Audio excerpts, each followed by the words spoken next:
അടുത്തൊരു പ്രധാനപ്പെട്ട ചോദ്യം, ഇപ്പോൾ MLA-മാർ ഉൾപ്പെടെയുള്ള കാര്യത്തിലുള്ള ഒരു ചോദ്യമാണ് നിങ്ങൾ ചോദിക്കുന്ന പ്രധാനപ്പെട്ട ഒരു ചോദ്യം. ഞാൻ ചോദിക്കുന്നത്, ഇപ്പോൾ ഈ പറയുന്ന ഗോവിന്ദൻ മാഷ് ഉൾപ്പെടെയുള്ള സമിതി, ഞാൻ ആരും പേരൊന്നും പറയുന്നില്ല, പക്ഷേ ഒരു MLA-ക്കെതിരെ പോലീസ് കേസെടുത്തിട്ട് ചാർജ് ഷീറ്റ് സമർപ്പിച്ചിട്ടും ആ MLA ആ സ്ഥാനത്ത് തന്നെ തുടരട്ടെ, കുറ്റക്കാരനെന്ന് വിധിക്കുന്നവരെ തുടരട്ടെ എന്ന് തീരുമാനിച്ചവർ എങ്ങനെയാണ് കോൺഗ്രസിൻ്റെ ഒരു MLA-യുടെ രാജി ആവശ്യപ്പെടുന്നത്? പോക്സോ കേസിലെ പ്രതിയായിട്ടുള്ള ഒരാളെ പാർലമെന്റ് ബോർഡ് അംഗമാക്കിയ വേറൊരു പാർട്ടി BJP, ആ BJP പ്രവർത്തകർ ഇവിടെ എങ്ങനെയാണ് ആ MLA-യുടെ രാജി ആവശ്യപ്പെട്ടിട്ട് ഒരു സമരം നടത്തുന്നത്? ഇനി രാഷ്ട്രീയമായിട്ടാണെങ്കിൽ ഇപ്പോൾ ഇവിടെ DYFI-ക്കാരോട് സമരം നടത്തി, സമരം കഴിഞ്ഞ് അവർ പിന്നെ വടക്കോട്ടാണ് പോകുന്നതെങ്കിൽ കണ്ണൂർ ജില്ലയിലെത്തി ആ സമരം അവർക്ക് പുനരാരംഭിക്കേണ്ടി വരും. മുഖ്യമന്ത്രിയുടെ സ്റ്റാഫിൽ ഉൾപ്പെടെയുള്ള ആളുകൾ എങ്ങനെയാണ് വന്നത് അവിടെ? ഇനി ഇപ്പുറത്തേക്കാണ് പോകുന്നതെങ്കിൽ ഇതേ ജില്ലയിൽ സമരം കഴിഞ്ഞ് ഇങ്ങോട്ടാണ് അവരുടെ യാത്രയെങ്കിൽ കോഴിക്കോട് ജില്ലയിൽ തന്നെ അവർക്ക് വീണ്ടും സമരം നടത്തേണ്ടി വരും. ഇപ്പോൾ ഒരു മന്ത്രിസഭയിൽ തുടരുന്ന മന്ത്രിക്കെതിരെ ഉയർന്നിരിക്കുന്ന ആരോപണങ്ങൾ എന്തെല്ലാമായിരുന്നു? എന്നിട്ട് ഇപ്പോഴും ആ മന്ത്രിസ്ഥാനത്ത് തുടരുകയല്ലേ? ഇത്തരത്തിലുള്ള ആക്ഷേപം മുന്നണിയിലെ തന്നെ സഹപ്രവർത്തകയോട് വരെ ഈ വളരെ ക്രൂരമായ രീതിയിൽ പെരുമാറിയതിനെ സംബന്ധിച്ചുള്ള പരാതികളുള്ള ആളുകളെ സംഘടനാ രംഗത്ത് എവിടെയെങ്കിലും മാറ്റി നിർത്തിയത് നമ്മൾ കണ്ടോ?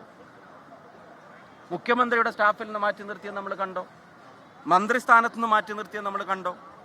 CPM-ൽ നിന്ന് മാറ്റി നിർത്തിയത് നമ്മൾ കണ്ടോ? പിന്നെ MLA സ്ഥാനത്ത് നിന്ന് മാറ്റി നിർത്തിയത് നമ്മൾ കണ്ടോ? ഇതൊന്നും ചെയ്യാത്ത ആളുകൾ കോൺഗ്രസിനെ കാടടച്ചങ്ങ് കുറ്റപ്പെടുത്തുകയാണ്. കോൺഗ്രസിനെ ഇതിൻ്റെ പേരിൽ നിശബ്ദമാക്കാൻ കഴിയുമോ എന്ന് പരിശോധിക്കുക. ഗവൺമെൻറ്റിൻ്റെ ഇതിൻ്റെ പേരിൽ എന്തെങ്കിലും ചെയ്ത് ഈ ജനങ്ങളുടെ ദേശത്തിൽ നിന്ന് ഗവൺമെൻറ്റിന് രക്ഷപ്പെടാൻ പറ്റുമോ എന്നുള്ളത് ആ പരിശോധനയാണ്. അപ്പോൾ അതാണ് ഇപ്പം നടന്നുകൊണ്ടിരിക്കുന്നത്. കോൺഗ്രസ് നല്ലൊരു സ്റ്റെപ്പ് എടുത്തിട്ടുണ്ട്. അദ്ദേഹത്തിൻ്റെ രാജി, അദ്ദേഹം ആ രാജി വെച്ചിട്ടുണ്ട്.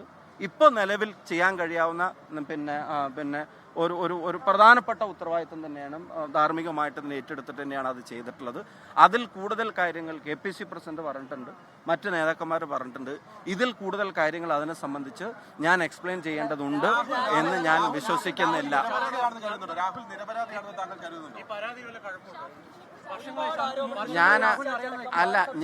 ഞാൻ നിങ്ങളോട് പറഞ്ഞല്ലോ, ഈ വന്ന ആരോപണങ്ങളുടെ പരിസരത്തിൽ, ആരോപണങ്ങൾ ഉയർന്നതിൻ്റെ സാഹചര്യത്തിൽ അയാളെ എല്ലാവരും കൂടെ വളഞ്ഞു കൂടിയിട്ട് നിലവിലുള്ള യൂത്ത് കോൺഗ്രസ് പാർട്ടിക്കകത്തെ സ്ഥാനത്തിനാണല്ലോ ഇപ്പോൾ പാർട്ടിക്ക് പെട്ടെന്ന് തീരുമാനം പറയാൻ പറ്റുന്നത്.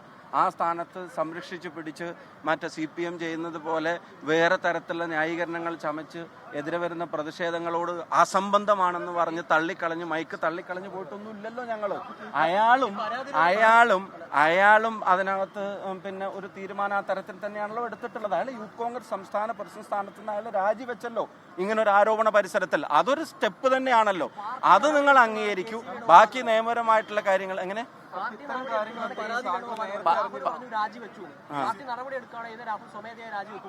അല്ല, അയാളുടെ രാജി സന്നദ്ധത അയാൾ പാർട്ടി നേതൃത്വത്തെ അറിയിച്ചിട്ടുണ്ട്. പാർട്ടിയുടെ നിലപാടും അക്കാര്യത്തിൽ മറിച്ചായിരുന്നില്ല. അവർ പാർട്ടി നേതൃത്വത്തെ അറിയിച്ചു. പാർട്ടിയോ അയാളോ ഒക്കെ കൂടെ ആലോചിച്ചിട്ട് ഒരു തീരുമാനം. ഇനി നിങ്ങൾ ഇതുപോലെ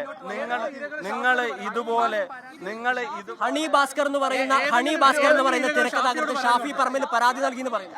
ആരാ പറഞ്ഞു എന്റെ അടുത്ത്? ഹണി ഭാസ്കർ പറയുന്നു ഷാഫി പറമ്പിൽ. എന്റെ അടുക്ക് അവരങ്ങനെ ഒരു പരാതിയായിട്ട് വന്നിട്ടില്ല കേട്ടോ. ഇത് ഞാൻ പറഞ്ഞത് നിങ്ങൾക്ക്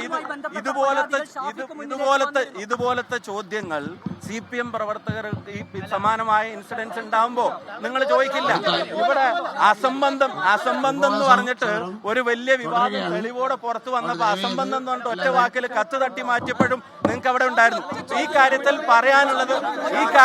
പറയാനുള്ളതെല്ലാം വളരെ കൃത്യമായി നിങ്ങളോട് പറഞ്ഞു കഴിഞ്ഞു. ഒരു നിലപാട് കോൺഗ്രസ് പാർട്ടി എടുത്തു. അത് മറ്റൊരു രാഷ്ട്രീയ പ്രസ്ഥാനത്തിലും സമാനമായ വിഷയങ്ങളിൽ എടുക്കാൻ കഴിഞ്ഞിട്ടില്ല എന്നുള്ളത് ഇതൊരു യാഥാർത്ഥ്യമാണ്. ലോകത്തെവിടെയായാലും ഏത് സമയത്തും 24 വാർത്തകളും ഓഗ്മെന്റഡ് റിയാലിറ്റി പാക്കേജുകളും എക്സ്പ്ലെയിനറുകളും വിശദമായി കാണാൻ ഞങ്ങളുടെ YouTube ചാനൽ നിങ്ങൾക്ക് സബ്സ്ക്രൈബ് ചെയ്യാം.